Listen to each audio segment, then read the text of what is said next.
John Vervaeke's 50-episode lecture series, which, in my opinion, is a little flawed in some technical ways, but worth a watch if you're curious about existential ideas. Vervaeke highly values Heidegger's being in time and can almost be seen as a neo-Heideggerian cognitive scientist. Sartre also talks about Heidegger.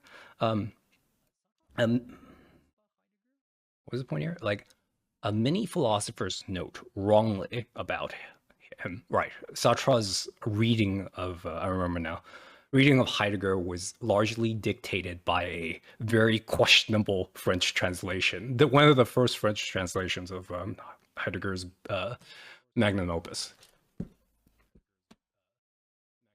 And of course, it is impossible to engage with existentialism without Heidegger getting mentioned. So remember this. So I was a little bit, just a little bit naively optimistic when I finished the Stormblood analysis. I mentioned this during the last update video as well. I was unclear on what will happen to happen with Shadowbringer, the Shadowbringers rewrite, as with the previous sections, it was a write-up from the ground up, and this made the process more streamlined.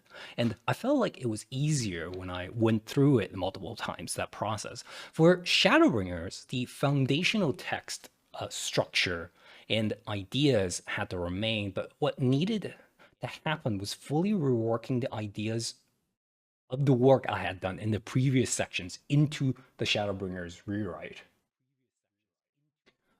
Not only this, of course, while I was rewriting everything else, I had ideas in Shadowbringers that I wanted to explore, of things like, oh, this part would be better if I did this, or oh, if I mentioned this work here, this will reinforce my argument.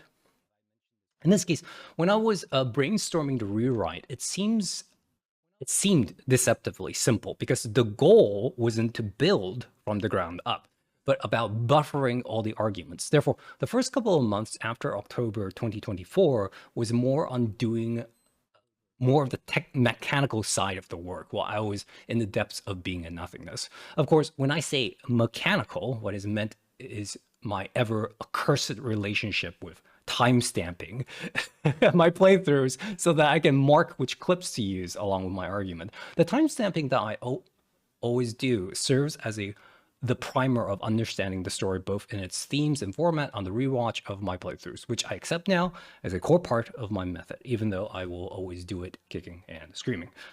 In doing so, I can probably analyze the skeleton of my original Shadowbringers notes and synthesize the ideas in a structure brainstorm of adding the meat onto that framework. This is basically the first two steps you see here.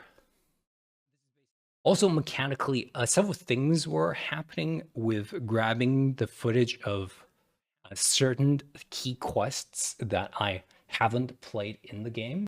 I was close to finishing all the pre-Dawn Trail job quests, leveling them all to 100 and whatnot.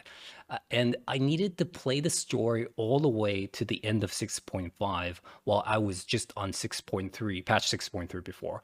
I needed to play through every single dungeon using duty support, as this removes the awkwardness of having other people in the video while also injecting a bit of narrative nuance with the actual story characters' reactions in the dungeons. And of course, opening up access to every key post-Endwalker quest, including these quest chains, which is Margaret's custom delivery, Tataru's grand endeavor, and a heartless hypothesis.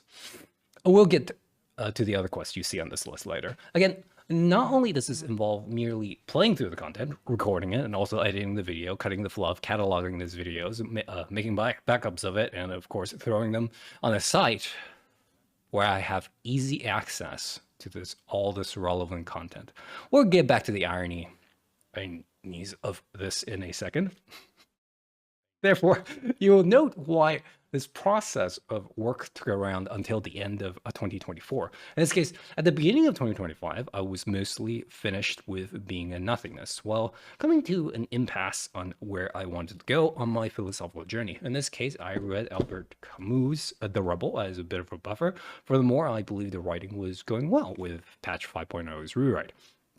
I think what will catch me off guard at the beginning of 2025 is that I was actually straight up rewriting and essentially reformatting my original writing from scratch, in which now that I realized what was happening, what I was actually only keeping the ideas of the original work while actively transforming the entire argument.